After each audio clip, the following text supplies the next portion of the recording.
ऐका नागोबा देवा तुमची कहाणी। एक नगर होतं, तिथे एक ब्राह्मण होता। त्या ब्राह्मणाला 5 सुना होत्या। चातुर्मासात श्रावण मास आला आहे, नागपंचमीचा दिवस आहे। कोणी आपल्या आजोळी, कोणी पंजोळी, कोणी माहेरी, अशा सर्व सुना गेल्या आहेत। सर्वात धाकटी सून होती, तिच्या माहेरचं कोणीच नव्हतं। तेव्हा ती जरा खिन्न झाली व तिच्या मनात माझा सर्व संबंधी नागोबा देव आहे असं समजून नागोबा देव मला माहेराहून न्यायला येईल असं म्हणू लागली। शेष भगवानास तिची करुणा आली।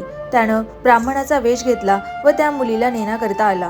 ब्राह्मण विचारात पडला, हा इतके दिवस कुठे लपून राहिला व आताच कोठून आला? पुढं त्याने मुलीला विचारलं, तिनेही हाच माझा मामा आहे असं सांगितलं। ब्राह्मणानं तिची रवानगी केली। त्या विषधारी मामानं वारुळात नेलं, खरी हकीकत तिला सांगितली आणि फणीवर बसवून आपल्या बायका मुलांना ताकीद दिली की हिला कोणी चावू नका। एके दिवशी नागाची नागिन बाळंत होऊ लागली, तेव्हा तिला हातात दिवा धरायला सांगितला। पुढं ती व्याली, तिची पिल्लं वळवळ करू लागली। ही मुलगी भिवून गेली आणि हातातला दिवा खाली पडला। पोरांची शेपटं भाजली। नागिन रागावली, सर्व हकीकत नवऱ्याला सांगितली। तो म्हणाला, मी तिला लवकरच सासरी पोचवतो।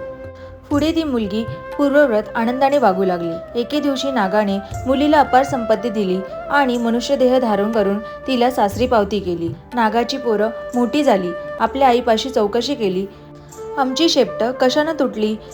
तिने त्या मुलीची गोष्ट सर्व पिल्लांना सांगितली। त्यांना फार राग आला। तिचा सूड घ्यावा म्हणून ते तिच्या घरी निघाले। घरी जाऊन त्या मुलांनी पाहिले की ती मुलगी पाटावर व भिंतीवर नागाची चित्र काढत होती। त्यांची पूजा केली। पूजेजवळ नागाने लाया, दूध वगैरे ठेवलं, उकडीचा नैवेद्य दाखवला। हा सर्व प्रकार नागाची पिल्लं पाहत होती।